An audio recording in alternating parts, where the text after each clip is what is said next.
Hi students, welcome to lesson number 27, Urban Poverty and Unemployment.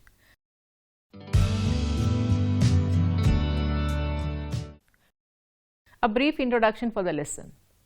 In India, the problems of unemployment and poverty have always been major obstacles to economic development. Due to unemployment, income of the people is reduced to a large extent and they are unable to get access to education, health facilities, proper sanitation and other aspects. This causes poor quality of living and hence poor human capital and skills, which in turn lead to poverty, making a vicious circle of poverty. The governmental bodies are also required to initiate long-term measures for poverty alleviation. Generation of employment opportunities and equality in income distribution are the two key factors that are of utmost importance to deal with the dual problems of unemployment and poverty.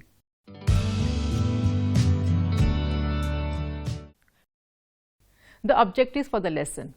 After studying this unit, the student will be able to understand the concept of poverty and its types and dimensions, the causes and consequences of urban poverty and unemployment, and the measures taken up by the Government of India in tackling the problems of urban poverty and unemployment.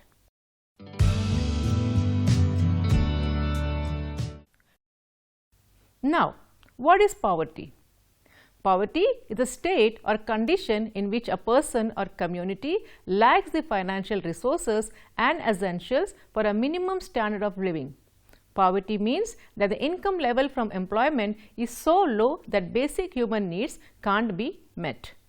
According to World Bank, poverty is pronounced deprivation in well-being and comprises many dimensions.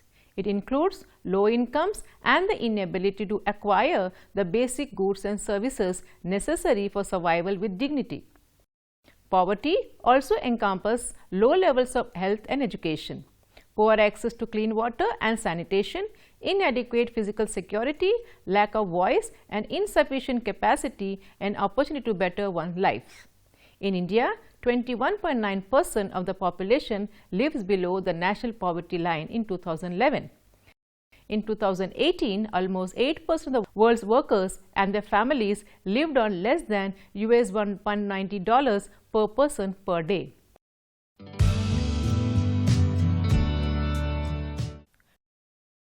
Now, we will understand what are the types of poverty. There are two main classifications of poverty. The first one, it is the absolute poverty, a condition where household income is below a necessary level to maintain basic living standards, that is food, shelter and housing. This condition makes it possible to compare between different countries and also over time. It was first introduced in 1990 that the $1 a day poverty line measured absolute poverty by the standards of the world's poorest countries. In October 2015, the World Bank reset it to $1.90 a day. Now, what is relative poverty?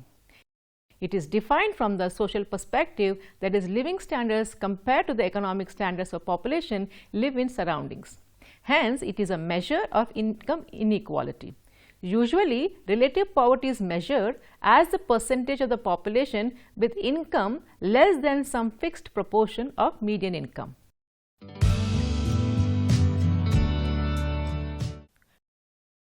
Now, what is urban poverty? Urban poverty manifests itself in various forms, namely proliferation of slums and squatters, fast growth of the informal sector, increasing casualization of labor, increasing pressure on civic services, increasing educational deprivation and health contingencies.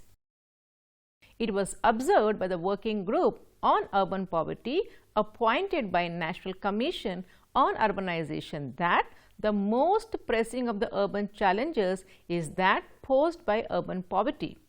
The problem of urban poverty is a manifestation of the higher incidence of marginal and low income employment in the informal sector. The vulnerability of a household to be poor may be the following types. One or multiple types of vulnerability may be found to occur in any poor household. And the first one is housing vulnerability. The lack of tenure, poor quality shelter without ownership rights, no access to individual water connection or toilets on unhealthy and unsanitary living conditions. The fact that household size affects the poverty status of a household is well known. Larger households tend to have a higher probability of being poor. Second one is the economic vulnerability.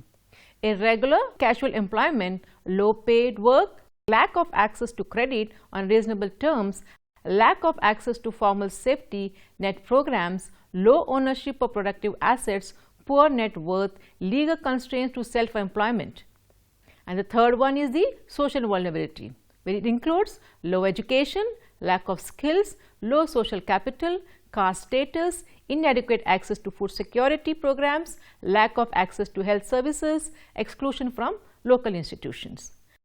And the personal vulnerability includes proneness to violence or intimidation, especially women, children, the elderly, disabled and destitute belonging to low caste and minority groups, lack of information, lack of access to justice.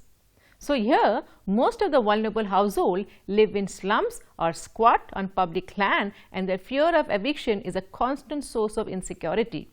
Further, the urban poor are highly dependent on public agencies for their daily basic needs. Support from family and community based on network is limited among the urban poor. Although slum residents live in clearly defined occupational or caste-based grouping, they necessarily do not trust each other. Many studies have shown that the threat of violence is a constant feature of urban life. This is worsened by youth underemployment, alcoholism and drug abuse, especially among men. Finally, vulnerability is more pronounced for the women folk. Feminization of poverty is a term used to describe the overwhelming representation of women among the poor. Women tend to be disproportionately represented among the poor. Poverty studies from both developed and developing countries show that women are more subjected to poverty and vulnerability than men. Beyond these structural features, there are specific groups of the urban poor who face the additional vulnerability, like the elderly, disabled, young children and women. Individuals disassociated from household are also prone to increased vulnerability, as for example, street children, beggars, sex workers and abandoned women.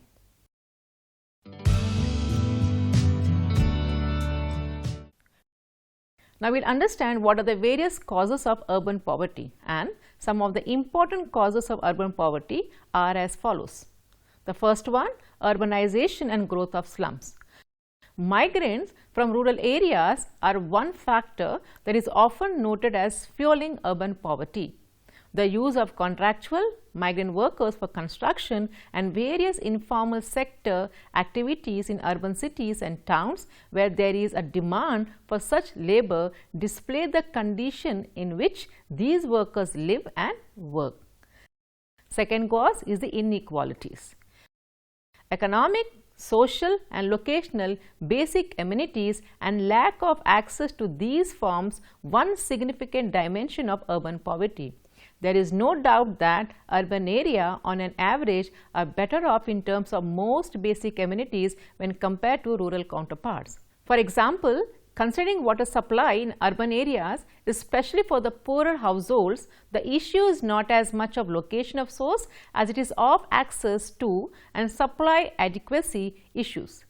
Similarly, only 29% of urban poor households inhabit rented accommodation. In urban areas, the poor end up living on pavements, in makeshift shelters and eventually gain entry into slums and squatter settlements. Third cause is the availability of basic services. Lack of availability of basic services in poor urban area is also a phenomenon that brings out the gender dimensions of urban poverty. In the case of water, common occurrence of failure in regular or timely supply, excessive pressure on public standpipes resulting in frequent conflicts, some of which turn ugly, and violences are frequently reported. Since women are involved in undertaking these chores, they end up being more affected by these problems. In terms of having bathroom and toilet facilities in the household, 70% of urban households have bathing facilities in their homes, with non-availability of latrines reported in 26% urban households. However, it is noteworthy to dwell on the implications of urban deprivation as distinct from rural locations, given the high and increasing density in big towns and cities, leaving little or no space for open defecation. The implications on hygiene and health risk thereby affect the poorer women who have limited access to health care services given the economic constraints. The other cause is the migration and mobility. It is a well-known established result in development economics that there exists accelerating rural to urban migration despite the existence of positive marginal products in agriculture and significant levels of urban and unemployment. Rural-urban migration will continue as long as expected. Urban real income at the margin exceeds real agricultural product. Prospective rural migrants maximize their expected gains and therefore seek jobs in cities. From the pool of urban labor, a periodic random job selection process exists. Other important cause is the unemployment and low wage rate. The existence of a minimum level of wages in the formal sector of the urban labor market creates permanent urban unemployment. This results from the gap between the number of urban informal sector jobs available at this wage rate or higher than the number of rural migrants seeking urban employment.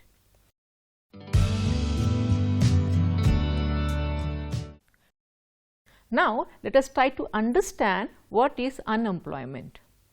Unemployment occurs when a person who is actively searching for employment is unable to find work. Unemployment is often used as a measure of the health of the economy. The most frequent measure of unemployment is the unemployment rate, which is the number of unemployed people divided by the number of people in the labor force. Unemployment is a complex phenomenon. In ordinary sense, it denotes a situation when a person is not gainfully employed in a productive activity and thereby does not work. According to Professor Pigou, a man is unemployed only when he is both without a job or not employed and also desires to be employed. The unemployment rate is a measure of the prevalence of unemployment and is calculated as a percentage by dividing the number of unemployed individuals by all individuals currently in the labor force. During the period of recession, an economy usually experiences a very high unemployment rate. According to the report of International Labour Organization, more than 200 million people globally, or 6% of the world's workforce, were without a job in 2012. Unemployment data show that the overall unemployment rates are not high, though they are higher in urban areas than in rural areas. The unemployed persons' day rates are higher than the rates obtained for persons, thereby indicating a high degree of intermittent unemployment. This is mainly due to the absence of regular employment for many workers. Studies have shown that casualization of labor is a main and increasing source of urban poverty. The dynamics of development in urban areas of many states during the past 2 decades has been such that rapid economic growth has not led to a corresponding decline in poverty. While income levels are rising to meet the basic nutritional needs, other equally basic needs of shelter, civic amenities, health care, educational and social needs, etc. are not being met in an adequate fashion.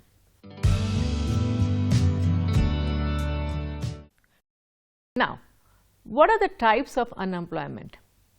The first one will discuss the demand deficient unemployment. Demand deficient unemployment is the biggest cause of unemployment that typically happens during a recession, when companies experience a reduction in their demand for their products or services. They respond by cutting back on their production, making it necessary to reduce their workforce within the organization. In effect, workers are laid off.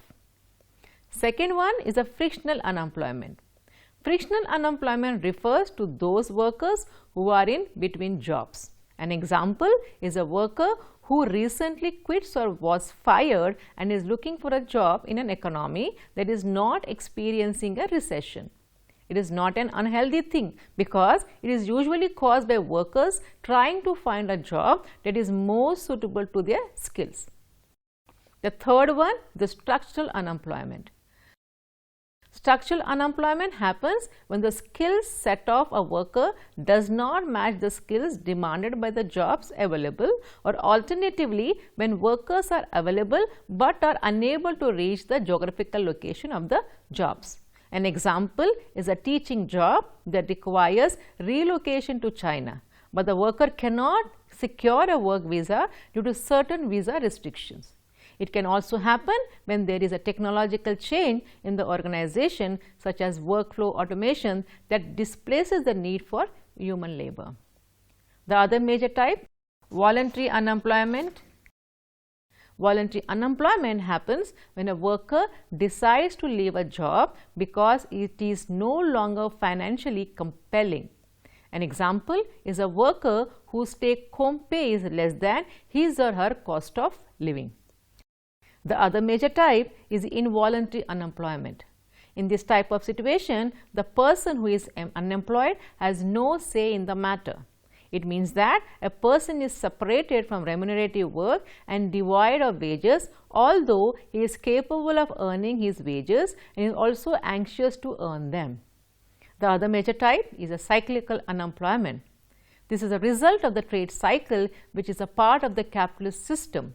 In such a system, there is greater unemployment, and when there is depression, a large number of people are rendered unemployed. Since such an economic crisis is a result of trade cycle, the unemployment is a part of it. Other type is a sudden unemployment.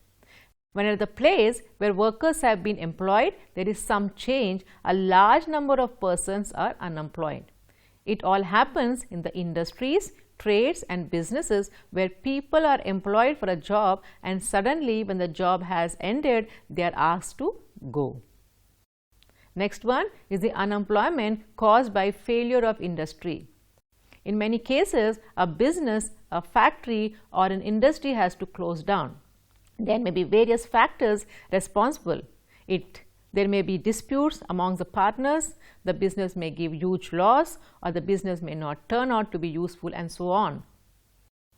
Other major one is the seasonal unemployment. Certain industries and traders engage workers for a particular season. When the season has ended, the workers are rendered unemployment, such as, for example, sugar industry, which is a major type of seasonal unemployment.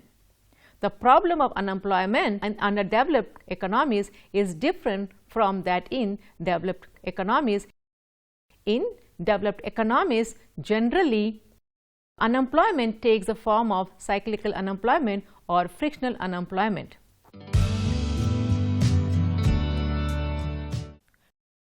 Now, we'll talk about the measurement of unemployment. Measurement of unemployment is a difficult task. In India, statistical unemployment are compiled by the National Sample Survey Organization. Based on different references period, a year, a week and each day of a week, an SSO provides 4 different measures of employment and unemployment. The following are some of the methods. The first one, it is the usual principal status of unemployment, which is called as UPS. This is measured as a number of persons who remain unemployment for a major part of the year.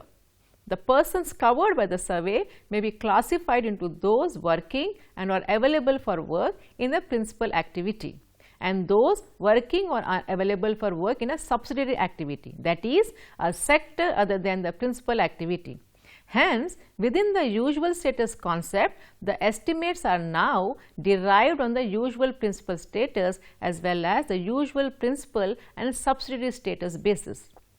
The usual status unemployment rate is a person rate and indicates chronic unemployment because all those who are found usually unemployed in the reference year are counted as unemployed. This measure is more appropriate to those in search of regular employment. Example, educated and skilled person who may not accept casual work. This is also referred to as open unemployment. The second measurement is usual principal and subsidiary status unemployment, that is called as UPSS. Here person is considered unemployed if besides UPS those available but unable to find work on a subsidiary basis during a year. And the third measurement is current weekly status unemployment, that is CWS. This refers to the number of persons who did not find even an hour of work during the survey. And the fourth measurement is the current daily status unemployment, which is called as CDS. And this refers to the number of persons who did not find work on a day or on some days during the survey week. The rates of unemployment differ based on different concepts, and these concepts have their own advantages and limitations, and therefore they have different implications for analysis and policy formulation. The UPS and UPSS measure reflect only long-term unemployment spells. The CWS measure captures shorter unemployment spells but ignores unemployment for less than a week. The CDS measures is the most inclusive, capturing both open as well as partial unemployment.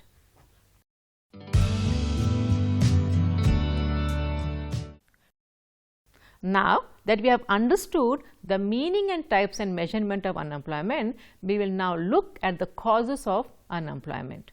Some of the causes of unemployment you are commonly aware are overpopulation and lack of work. And some of the important causes of unemployment are the high rate of population growth and the consequent increase in labor force, low rate of economic growth, lack of adequate employment opportunities in non-agriculture activities, generation of seasonal employment or lack of full-time employment in agriculture, low labor absorption capacities in manufacturing and tertiary activities, shifting from labor intensive to capital and skill intensive production techniques, expansion in education system, and so on. Broadly speaking, urban unemployment may be classified into industrial unemployment and educated unemployment. And the first one is the industrial unemployment. The size of the industrial unemployment is not known because the necessary data for its estimation is not available. A disquieting phenomena, however, is that over the past years, unemployment in the industrial sectors has increased. This is the result of extremely low growth of employment in the organized manufacturing sector. It is observed that employment elasticity has significantly declined in manufacturing during the last 2 decades. There are many factors that have contributed to this decline. The first one is there has been a large increase of the economically active population in the country, while the economy has failed to grow at the pace commensurate with the growth of labor force. And secondly, it's the population in the urban areas has grown faster than in rural areas because urban unemployment of migration on a large scale from village to cities. The industrial growth in India has been very modest and thus could not absorb all those who migrate to cities with the hope of getting some job or the other. The second cause is the educated unemployment. Educated unemployment is by and large a part of urban unemployment. It is a very serious and menacing problem, yet the size of the unemployment remains largely unmeasured. Not only are there conceptual difficulties in estimating it, but the kind of statistical information that is required for its estimation is also not available. Hence, the quantitative base for analyzing the problem of educated unemployment is weak. Nonetheless, on the basis of fragmentary information available, it is not difficult to understand the basic issues involved in the problem. There are many causes of educated unemployment. The defective educational system with its theoretical bias, lack of aptitude and technical qualification for various types of work, among job seekers and maladjustment between demand and supply of educated workers are some well-known causes of educated unemployment.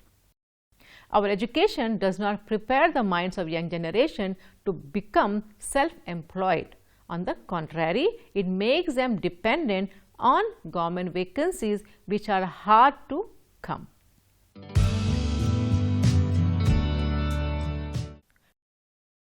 Now, we will understand the government initiatives to tackle the problem of poverty and unemployment. Various government schemes have been undertaken in India to tackle the problem of poverty and urban unemployment. These programs have multiple objectives comprising the reduction of poverty, generation of employment, and the provisioning of crucial basic services. The employment programs can be broadly categorized into two types. The first one, self-employment and wage employment programs. Some of the important employment generation programs are as follows. The first one is Revised Swarna Jayanti Shahri Rozgar Yojana, that is SJSRY. This program that began in December 1997 was built upon the successful strategy of community organization in the UBSB program. SJSRY is aimed at providing gainful employment to the urban unemployed and underemployed poor through encouraging the setting up of self-employment ventures or provision of wage employment. It identifies three instruments for employment generation, that is the capacity building and credit assistance for micro enterprises, opportunities for earning wages under municipal works, and intermediation in household savings. Second one is the Kudumba Shri, the state poverty mission of the government of Kerala, aims at empowering women from poor families by improving their skills, identifying economically viable micro enterprises, providing access to credit for the enterprises, and establishing market linkages to ensure sustainability of incomes. The inclusion of socio-economic parameters into social development efforts also suggests a shift in government thinking towards recognizing other forms of vulnerability, particularly of housing, basic services, and education. Under this program, which is regarded as a highly successful framework for poverty alleviation and built upon the entrepreneurship model and the strategy of community development or organization developed under Urban Basic Services Program, that is UBSB and SJSRY. The other program is the Community Development Society groups from low income settlements are provided loans for a range of group enterprises through NABARD, which is called as National Bank for Agriculture and Rural Development, and commercial banks. Also, funds under both SJSRY and National Slum Development Program, that is NSDP, are utilized under the program to complement local and state resources to provide housing and basic sanitation services at household level to all the urban poor.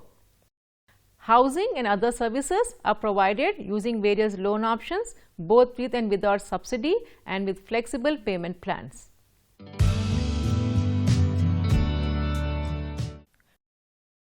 To summarize, rising unemployment and poverty are two crucial problems that many developing countries are facing today.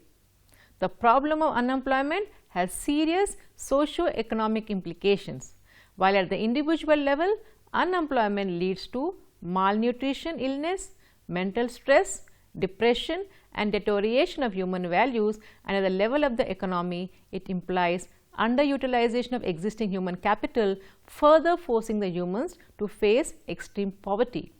A high incidence of unemployment adversely affects growth not only via social unrest and political instability, but also through various other means. Poverty can be reduced only when the people are properly employed. Employment will result in the elimination of poverty and crime from the society. In the past 20 years, the labor force in India has increased by 2.5% per annum. However, the employment rate has increased at the rate of 2.2% per annum. This implies that the number of unemployed has been on a rise. Despite the rich endowment with natural resources, its poverty profile presents a somber picture of a rich nation in decline. It has been proved earlier that unemployment is one of the biggest reasons behind the commission of crimes. Hence, it is high time for us to take some innovative measure to curb unemployment and poverty.